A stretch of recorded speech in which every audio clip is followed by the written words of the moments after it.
Olá, irmãos, graça e paz da parte de Deus, nosso Pai, e do nosso Senhor e Salvador Jesus Cristo. Amém? Estamos aqui dando continuidade ao nosso estudo da carta de Paulo à igreja em Corinto, a primeira carta de Paulo à igreja em Corinto. E nós vamos estar orando e logo após estaremos iniciando o estudo. Hoje nós estaremos fazendo ele de uma forma um pouquinho diferente. Ao invés de ler todo o capítulo que nós estaremos dando, eu vou ler uma parte, aí vamos comentar, fazer os devidos comentários. E assim sucessivamente. São 3 partes, serão 3 leituras bíblicas, tá? Mas antes vamos orar pedindo a Deus a bênção dele sobre o nosso estudo, né? E que ele nos conceda o pleno conhecimento da palavra dele. Amado Deus, eterno Pai, graças te damos, Senhor, porque podemos estudar a Tua palavra. Nós te agradecemos, Senhor, por esse momento ímpar em que podemos, ó Pai, nos separar esse tempo para lermos, ó Deus, e meditarmos naquilo que o Senhor tem preparado para nos falar. Nós queremos te agradecer, Senhor, pela vida do apóstolo Paulo, pelo cuidado dele para com a igreja de Corinto e a bênção que essa carta tem sido para as nossas vidas. É o que nós te pedimos e desde já te agradecemos, Senhor, em nome de Jesus. Amém. Irmãos, alguns detalhes precisam ser trabalhados e explicados antes de nós iniciarmos a leitura. Esse texto ele é bem controverso, ele é utilizado de maneira errada em muitas igrejas e por muitas denominações devido à falta de contextualização do texto. Uma das primeiras coisas que nós precisamos entender é o tempo em que essa carta foi escrita. A carta já começa dizendo, quanto ao que me escreveste, então nós sabemos que muito possivelmente Paulo já havia escrito uma outra carta, o que seria de fato a primeira carta à igreja em Corinto, mas essa carta, não sabemos a razão, ela não faz parte do cânon bíblico, essa carta pode ter sido perdida, essa carta pode ter sido lida e achado que não deveria fazer parte. Não nos importa, irmão, não nos interessa. O que nos interessa é que o cânon bíblico ele foi fechado com aquilo que foi realmente inspirado por Deus. Então, o conteúdo que está aqui é aquele que Deus realmente queria que nós tivéssemos no dia de hoje, né? Que a humanidade tivesse como revelação sua. E Paulo, então, Paulo escreve uma carta à igreja de Corinto, a igreja de Corinto escreve uma resposta de carta para Paulo. Essa resposta contém algumas perguntas. E aqui, nesse momento, Paulo vai começar a responder aos questionamentos que estavam contidos na resposta da igreja de Corinto à sua primeira carta. Então, nós não podemos pegar aqui o texto e tentar simplesmente contextualizar. Aí Paulo vai dizer assim, é bom que o homem esteja só. Não é bom, se o homem estiver sozinho, é melhor que ele não se case. Tipo aqui, ó. No versículo 8, Paulo vai dizer assim, e aos solteiros e viúvos digo que seria bom se permanecessem no estado que eu também vivo. Caso, porém, não se dominem, que se case. Ou seja, Paulo está dizendo que ele vive, não é, solteiro. E ele está dizendo que seria bom que os viúvos e os solteiros não se casassem.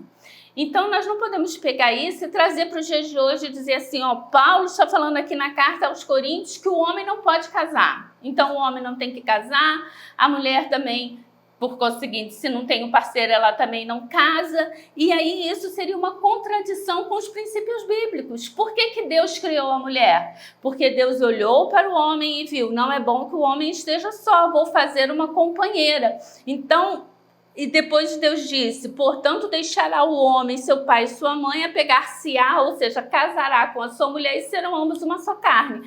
Então, Paulo está contradizendo o próprio Deus, né?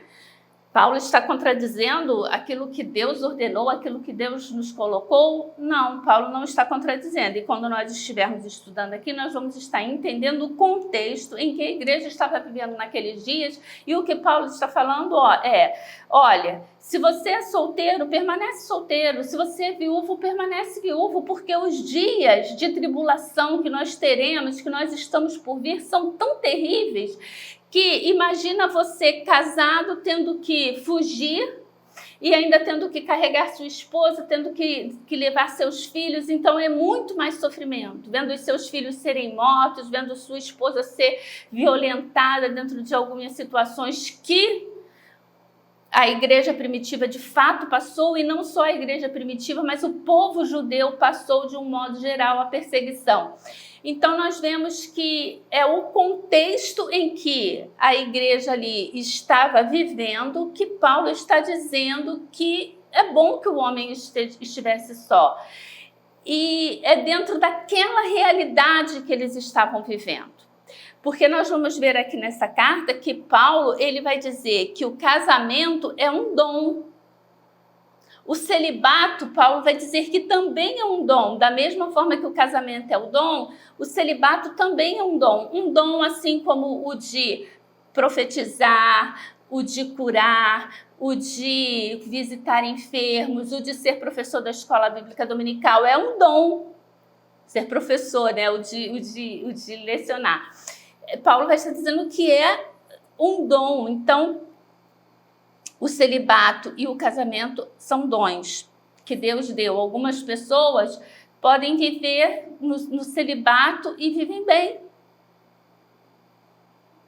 Outras já não conseguem. Uma outra questão que nós precisamos trabalhar aqui é quando Paulo vai falar, por exemplo, assim: isso digo eu, não o Senhor. Aí algumas pessoas, alguns estudiosos e alguns liberais dizem o seguinte, que quando Paulo escreveu esse trecho da carta, Paulo não estava inspirado por Deus, é por isso que ele diz: isso digo eu e não o Senhor. Besteira. O que Paulo está fazendo é o seguinte: Paulo está respondendo a vários questionamentos feitos por aqueles irmãos. Alguns questionamentos feitos por aqueles irmãos, Jesus Cristo já havia respondido nos evangelhos. Nós vemos a resposta de Jesus para aquelas questões. Então Paulo vai dizer: olha, isso disse o próprio Senhor.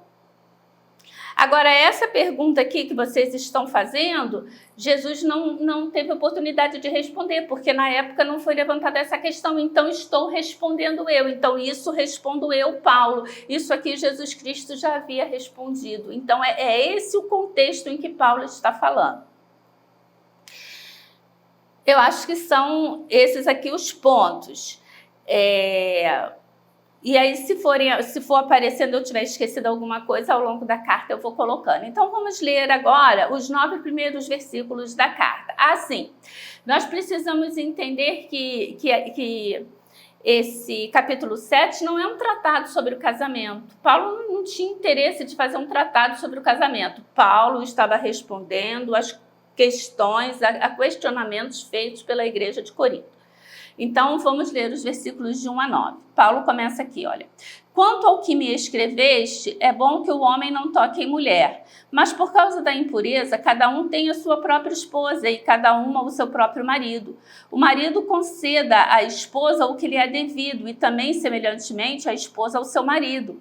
A mulher não tem poder sobre o seu próprio corpo, e sim o marido. E também, semelhantemente, o marido não tem poder sobre o seu próprio corpo, e sim a mulher. Não vos priveis uns ao outro, salvo talvez por mútuo consentimento por algum tempo, para vos dedicardes à oração e novamente vos ajuntardes, para que Satanás não vos tente por causa da incontinência. E isto vos digo como concessão e não como mandamento. Quero que todos os homens sejam tais como também eu sou. No entanto, cada um tem de Deus o seu próprio dom. Aqui, ó, quando Paulo diz que o casamento é um dom e o celibato também é um dom. Um, na verdade, de um modo e outro do outro. E aos solteiros e viúvos, digo-lhe que lhes seria bom se permanecessem no estado em que eu vivo, Caso, porém, não se dominem, que se casem, porque é melhor casar do que viver abrasando.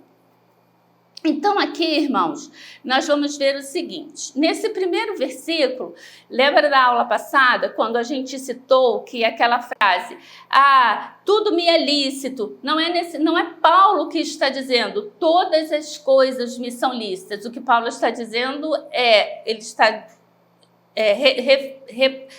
repetindo, né, uma frase, um ditado daquela época e que os membros da igreja de Corinto gostavam de usar, que todas as coisas eram lícitas para ele. Então nós explicamos que aquilo ali Paulo não está dizendo, o que Paulo está fazendo é o seguinte, ele está citando o ditado, então ele está falando, olha, por aí vocês dizem que todas as coisas são lícitas, mas nem todas as coisas são convenientes para vocês. E agora, quando Paulo escreve aqui, olha, a versão aqui, ela não explica muito bem, não é? Essa revista, a versão revista e atualizada do Brasil, ela não traduz muito bem isso aqui, porque ele vai direto aqui e parece que é Paulo que está dizendo, quanto ao que me escreveste, e Paulo já inicia falando, né? É bom que o homem não que o homem não toque mulher. O homem se abstenha da mulher, mas não é isso. Vamos ver aqui, a NTLH, ela traduz melhor esse texto. Olha como está aqui o versículo. Agora vou tratar dos assuntos a respeito dos quais vocês me escreveram. Vocês dizem, tá vendo como é bem diferente a versão? Vocês dizem que o homem faz bem em não casar. E aí Paulo vai dizer, mas eu digo, já que existe tanta imoralidade sexual, cada homem deve ter a sua própria esposa e cada mulher o seu próprio marido. Então aqui a gente pode observar bem que não é Paulo que está dizendo, Paulo não está dando essa ordem, esse versículo ele é muito usado fora do contexto, como se Paulo estivesse dizendo, nem fora do contexto e fora realmente de uma interpretação bíblica, né, de uma hermenêutica. Então Paulo está dizendo aqui, olha, vocês estão me perguntando, não é? Vocês me escreveram, vocês dizem que o homem faz bem em não se casar. Um ponto que é importante a gente também enfatizar aqui, irmãos, é que na igreja de Corinto você tinha aquele grupo que era promíscuo, que achava que o corpo, não é, era livre, que quando você fosse livre na prática sexual, enquanto você fosse livre, não havia pecado algum. Só que Paulo vai dizer, olha, as coisas não são assim. E um outro grupo da igreja era aquele grupo dos santos. Aquele grupo que achava que, se privando das coisas prazerosas do mundo, coisas prazerosas como sexo, que Deus é que nos deu o sexo para a prática, o sexo dentro do casamento, irmãos, ele é bênção de Deus. O sexo, ele é pecado quando ele é praticado fora do casamento e fora dos desígnios de Deus, porque Deus criou o homem e a mulher para que eles se unissem e não fora esse contexto do homem e mulher, então o sexo é pecado. Havia esses dois grupos, e aqui o grupo daqueles que eram mais puritanos, eles estão dizendo, olha, é bom que o homem seja, né, celibatário, que ele não toque em uma mulher. Então Paulo está dizendo, olha, vocês dizem que o homem faz bem em não se casar, mas Paulo está dizendo, devido a tanta imoralidade sexual, a imoralidade sexual que havia ali na cidade de Corinto, a imoralidade sexual que havia dentro da igreja de Corinto, nós vimos há 2 capítulos atrás o relacionamento incestuoso e adúltero de um jovem com a sua madrasta. Então Paulo está dizendo, devido a essa libertinagem, devido a tanta impureza que existe aqui, então é bom que cada homem tenha a sua própria esposa e cada homem tem a sua própria mulher e cada mulher tem o seu próprio marido. Aí Paulo vai começar aqui num ponto de intimidade dos casais, porque ele vai falar assim, o marido conceda à esposa o que lhe é devido e também semelhantemente a esposa ao seu marido. Paulo está falando aqui da relação sexual. Paulo está falando, o marido não pode negar o sexo à esposa e da mesma forma a esposa não pode negar o sexo ao seu marido. A mulher não pode ter poder sobre o seu próprio corpo. Por que Paulo está, irmãos, enfatizando isso? Porque muitos lá diziam, é bom que o homem não toque em mulher, não tenha relação sexual com a mulher. Então, aqueles que eram casados também não teriam relação sexual dentro do casamento. E Paulo está dizendo, olha, se é casado, então você tem que satisfazer a sua esposa e a esposa tem que satisfazer o marido. Não tem isso. E ele vai dizer aqui, olha, não vos priveis uns aos outros, salvo talvez, por mútuo consentimento, por algum tempo, né? Por um tempo determinado, um tempo específico.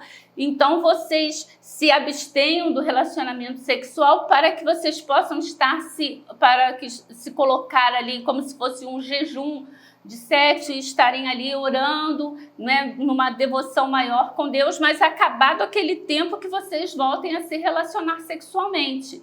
E aí, trazendo para os nossos dias, irmãos, a gente vê muito essa questão, até mesmo assim, de pessoas fazendo chantagem.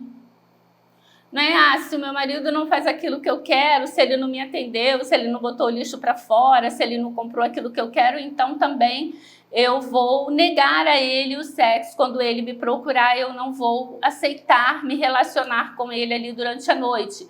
Ou de chegar para o marido e dizer, olha, essa semana nem me procura, tô fora.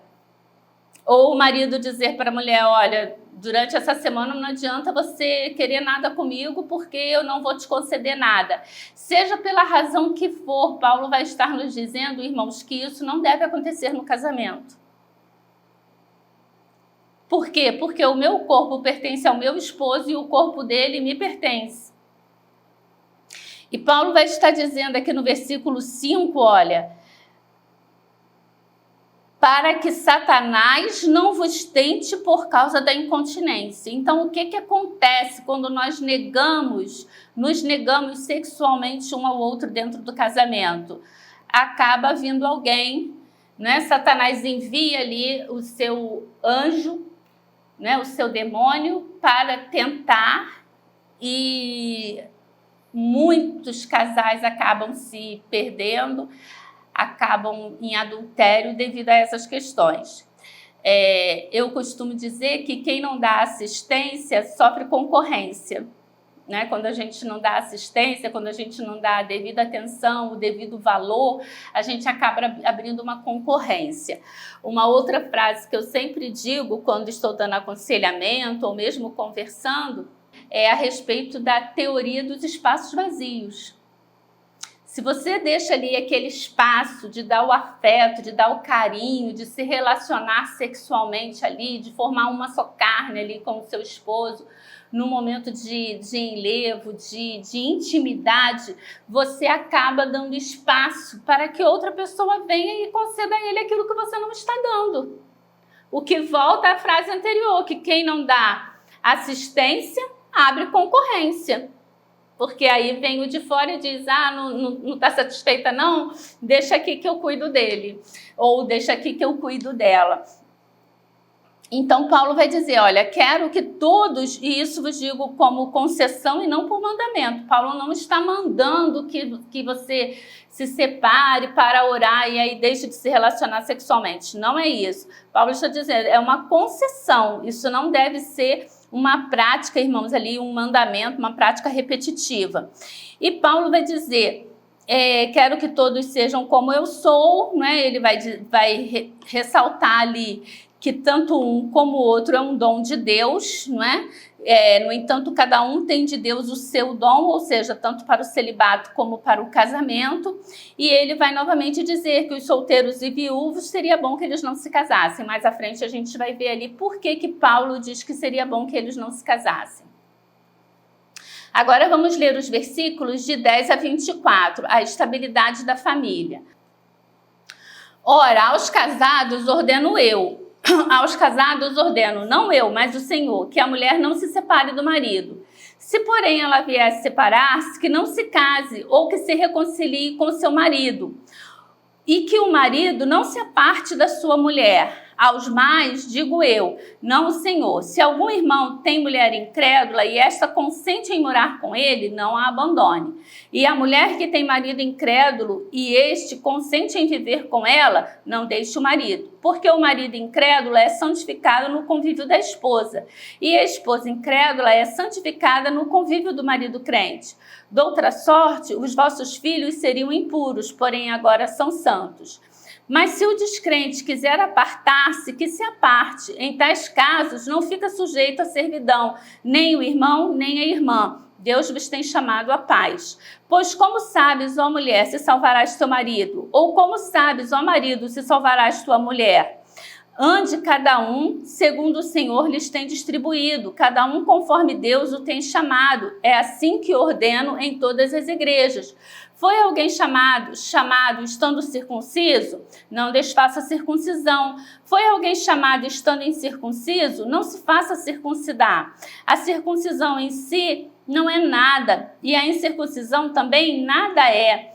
Mas o que vale é guardar as ordenanças de Deus. Cada um permaneça na vocação que foi chamado. Foste chamado sendo escravo? Não te preocupes com isso, mas se ainda podes tornar-se livre, aproveita a oportunidade. Porque o que foi chamado no Senhor sendo escravo é liberto do Senhor. Semelhantemente, o que foi chamado sendo livre é escravo de Cristo. Por preço foste comprado, não vos torneis escravos de homens. Irmãos, cada um permaneça diante de Deus naquilo em que foi chamado. Então aqui, Paulo está falando, olha, os casados eu ordeno, não eu, mas o Senhor, que a mulher não se separe do seu marido. Então aqui, Paulo está respondendo a uma questão em que o próprio Cristo respondeu. Quando a gente abre lá em Mateus, capítulo 19, versículo 9, nós vamos ver Jesus tratando o assunto. Mateus 19, versículo 9.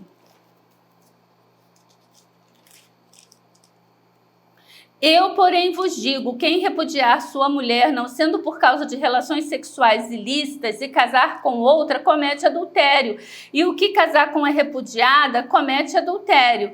Então, aqui, desde o versículo 8, Jesus fala, replicaram-lhe, versículo 7, replicaram-lhe, por que mandou então Moisés da carta de divórcio e repudiar? Respondeu-lhe Jesus, por causa da dureza do vosso coração é que Moisés vos permitiu repudiar vossa mulher. Entretanto, não foi assim desde o princípio. Eu, porém, vos digo, quem repudiar sua mulher, não sendo por causa de relações sexuais ilícitas, e casar com outra, comete adultério. E o que casar com a repudiada, comete adultério. Então, Paulo está dizendo aqui, aos casados, ordeno não eu, não sou eu que estou falando. O próprio Cristo nos evangelhos tratou do assunto. Está lá registrado nos evangelhos. A gente tem esse texto de Mateus 19, versículo 9. A gente tem esse mesmo texto em Marcos 10, versículos 11 e 12, em que Jesus vai estar ali nos evangelhos tratando desse assunto. Então, Paulo está enfatizando, não sou eu que estou falando. Eu não preciso falar sobre isso, Jesus já falou sobre esse assunto. Então ele está dizendo, não eu, mas o Senhor, que a mulher não se separe do marido. Qual é a concessão para o divórcio, irmãos, em caso de adultério? No caso do adultério ou em caso em que seja extremamente complicado se manter casado. E aí vamos ser claros, um relacionamento abusivo, seja da parte do homem para com a mulher ou da parte da mulher para com o homem. Mulheres que batem nos esposos ou esposos que batem nas esposas. Isso aí é caso de polícia. E nesse caso, sim, está aqui, se porém ela vier a separar-se, não se case. Ou que se reconcilie com seu marido e que o marido não se aparte da sua mulher. Ao mais digo eu, não o Senhor. Agora Paulo está dizendo, olha, agora quem está falando sou eu, Paulo, estou respondendo, porque essa questão aqui, ela não foi tratada por Cristo, então eu estou tratando essa questão aqui com vocês. Se algum irmão tem mulher incrédula e esta consente em morar com ele, não a abandone. E ele vai dizer, nem a mulher que tem marido incrédulo e este consente em viver com ela, não deixe o marido. Paulo está falando isso, irmãos, para a situação em que porque o casal se casou, ambos sendo incrédulos, passado um tempo, um dos dois cônjuges aceita Cristo como seu Salvador e o outro não. Então Paulo está falando, olha, não é porque você aceitou a Jesus Cristo como seu Salvador que você vai abandonar o seu marido incrédulo. A não ser que ele não queira mais conviver com você, então aceite a situação. E nesse caso, você está livre para casar-se novamente. Mas se o marido incrédulo quiser continuar a viver com você, ou a esposa incrédula quiser continuar a viver com você, permaneça casado. E aí Paulo está dizendo, isso digo eu, isso não foi tratado por Cristo. Por que não foi tratado por Cristo? Porque ali não existia, nos evangelhos, irmãos, não existia o cristianismo. O reino de Deus estava chegando. O cristianismo, ele inicia a partir do quê? Da descida do Espírito Santo e da dispersão ali dos crentes da igreja primitiva. Porque aí eles saem pregando, abrindo as igrejas. Então a igreja de Corinto era uma igreja nova. E ali, muito provavelmente, existiam pessoas que eram casadas, mas os seus parceiros não eram casados. E aí eles estavam perguntando, nesse caso, somos julgo desigual? Sim, é um julgo desigual, mas é um julgo desigual que aconteceu porque vocês alcançaram a bênção da salvação. E não porque optaram por casar num julgo desigual. Isso Paulo condena na segunda carta aos Coríntios. Paulo vai dizer, não vos junteis, né? Não estejam em julgo desigual. Não há comunhão entre luz e trevas. Isso Paulo vai tratar lá. Aí Paulo continua aqui. Porque o marido incrédulo é santificado no convívio da esposa. E a esposa incrédula é santificada no convívio do marido crente. De outra sorte, os vossos filhos seriam impuros, porém agora são santos. Aqui Paulo não está dizendo que o esposo incrédulo, ele passa a ser salvo porque a esposa é crente. Ou a esposa incrédula passa a ser salva porque o esposo é crente. Não, mas o que acontece? Essa pessoa está mais perto do evangelho. Ela está mais perto da verdade. E agora, se você for luz e sal dentro da sua casa, o que é muito complicado de ser, mas se você viver um verdadeiro cristianismo, se você viver para santificar o nome de Deus, então, irmãos, você tem grande possibilidade de converter, sim, de através do seu exemplo, o seu parceiro alcançar a salvação. E Paulo continua aqui, olha. Mas se o descrente quiser apartar-se, que se aparte. Em tais casos, o sujeito não fica preso, né, à servidão, nem o irmão, nem a irmã. Deus vos tem chamado à paz. Aí Paulo vai dizer, como sabes, ó mulher, se salvarás o teu marido, né? Ou o marido se salvarás a tua mulher, se através do seu comportamento, através da sua atitude. Pedro vai falar lá, né, através da mulher que ganha o seu marido em silêncio, através do seu comportamento, através da sua submissão, ela pode alcançar o marido incrédulo. Ande cada um segundo o Senhor lhe tem distribuído, cada um conforme Deus o tem chamado, é assim que eu ordeno em todas as igrejas. Então, Paulo vai falar aqui dos 18 a 24, ele vai dar vários exemplos. Ele vai dizer, irmãos, que nós precisamos nos manter. Novamente, ele vai abordar a questão da circuncisão. Você foi chamado para ser crente sendo incircunciso? Continue circunciso. Você era circuncidado? Continue circuncidado. Porque a circuncisão nada é. O que vale é guardar as ordenanças de Deus. Ele vai falar, cada um permaneça na vocação com a qual foste chamado. Você foi chamado sendo escravo? Você não tem que se preocupar com isso. Se ainda pode tornar-se livre, aproveita a oportunidade. Não vai viver como escravo tendo ali a liberdade da escravidão. Mas ele vai dizer, você foi chamado... Porque o que foi chamado no Senhor sendo escravo, esse versículo é lindo demais. Presta atenção no que Paulo está falando, olha. O que foi chamado no Senhor sendo escravo, o que foi chamado no Senhor sendo escravo, ou seja, se converteu sendo escravo, você é liberto no Senhor. E nós que nos convertemos a Cristo, sendo livres, nós somos escravos de Cristo. Não um escravo por imposição, mas um escravo por livre vontade, né? Por livre-arbítrio, eu desejo ser escravo de Cristo, a realizar a sua vontade em minha vida. Agora não vivo não mais eu, mas Cristo vive em mim. Por preço foste comprado, não vos torneis escravos de homem. Irmãos, cada um permaneça diante de Deus naquilo em que foi chamado. Olha quantas vezes Paulo vai falar isso. Olha, versículo 24, cada um permaneça. Versículo 20, permaneça na vocação. Então, Paulo está falando, mantenha-se naquilo que Deus trouxe você. Você estava naquela situação ali, né, social. Mantenha-se nela. Mantenha-se nela. Agora vamos fazer a leitura dos versículos 25 a 40 e entramos nos últimos pontos aqui que Paulo vai estar abordando. Problemas com respeito ao casamento em tempos de tribulação. Com respeito às virgens, não tem o mandamento do Senhor, porém dou minha opinião. Ou seja, Jesus não tratou esse assunto, ele não falou, as virgens devem casar, as virgens não devem se casar. Jesus não falou sobre isso, então Paulo está dizendo, então eu estou dando aqui a minha opinião. Porém dou minha opinião como tendo recebido do Senhor a misericórdia de ser fiel.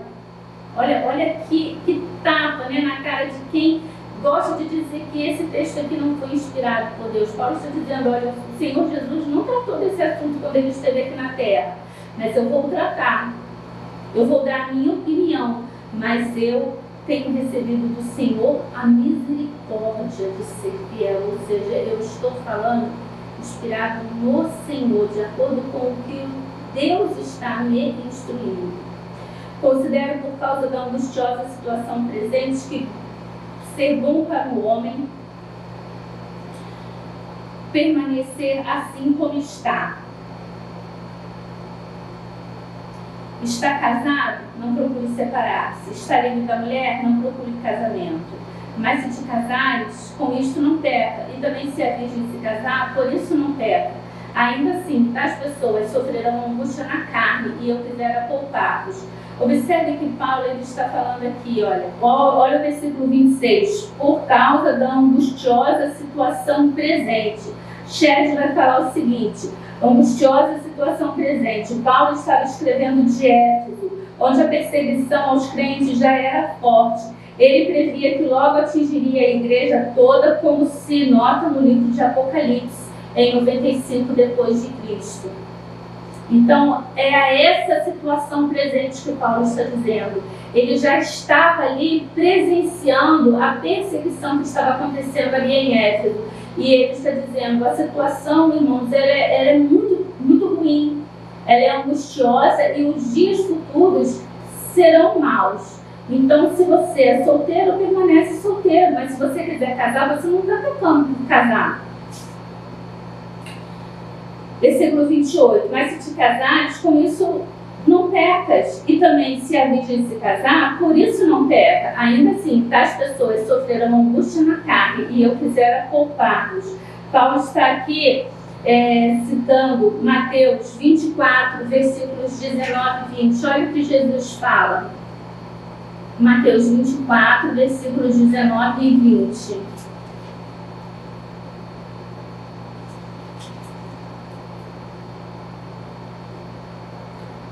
Ai das que estiverem grávidas e das que amamentarem naqueles dias. Orai para que a vossa fuga não se dê no inverno nem no sábado. Porque nesse tempo haverá grande tribulação, como desde o princípio do mundo até agora não tem havido e nem haverá jamais. A gente vê ali que quando Israel, Jerusalém foi invadida, né, e destruíram o templo ali em Jerusalém, eles rasgavam a barriga das grávidas, matavam as mulheres, os cristãos eram empalados. Então, realmente foi um período de muita tribulação, de muita dor. E é isso que Paulo está dizendo quando ele diz, eu quisera poupar-vos. Isto, porém, vos digo, irmãos, o tempo se abrevia. O que resta é que não só os casados sejam como se não fossem, mas também os que choram como se não chorassem, e os que se alegram como se não se alegrassem, e os que compram como se nada possuíssem. Ou seja, Paulo está se referindo aqui, irmãos, devemos ligar pouco para as coisas aqui deste mundo e estarmos realmente focados nas coisas que são do alto. E ele vai continuar: os que se utilizam do mundo como se dele não usassem, porque a aparência deste mundo passa. O que realmente eu quero é que estejais livres de preocupações. Então, quem não é casada, cuida das coisas do Senhor, de como agradar ao Senhor. Mas o que se casou, cuida das coisas do mundo, de como agradar a esposa. E assim está dividido. Também a mulher, tanto a viúva como a virgem, cuida das coisas do Senhor, para ser santa, assim no corpo como no espírito. A que casou, porém, se preocupa com as coisas do mundo e em como agradar o marido.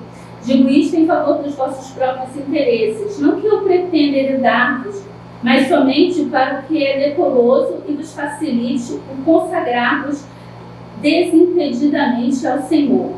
Entretanto, se alguém julga que trata sem decoro a sua filha, estando já a passar-lhe a flor da idade, e as circunstâncias o exigem, faça o que quiser, não peca que se casem. Todavia, o que está firme em seu coração, não tendo necessidade, mas domínio sobre o seu próprio arbítrio, e isto bem firmado no seu ânimo para conservar virgem a sua filha, bem fará.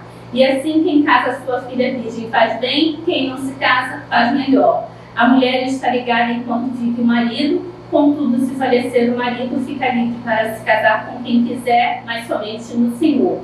Todavia, será mais feliz se permanecer viúva, segundo a minha opinião.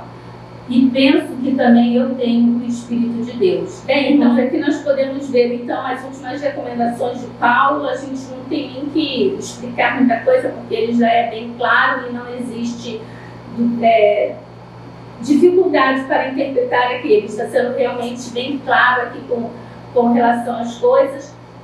E que fica o entendimento de que Paulo não está dizendo que nós devemos ser celibatários. Se você é casada e se converte, permaneça casado, né? Casada ou casado. Se você quiser manter o seu celibato, ou seja, solteiro, mantenha-se solteiro, você está fazendo bem. Se você também quiser casar, você também está fazendo bem. O homem não deve se negar à sua mulher, nem a mulher deve se negar ao seu marido, e situações para divórcio é realmente quando o casamento se torna insustentável.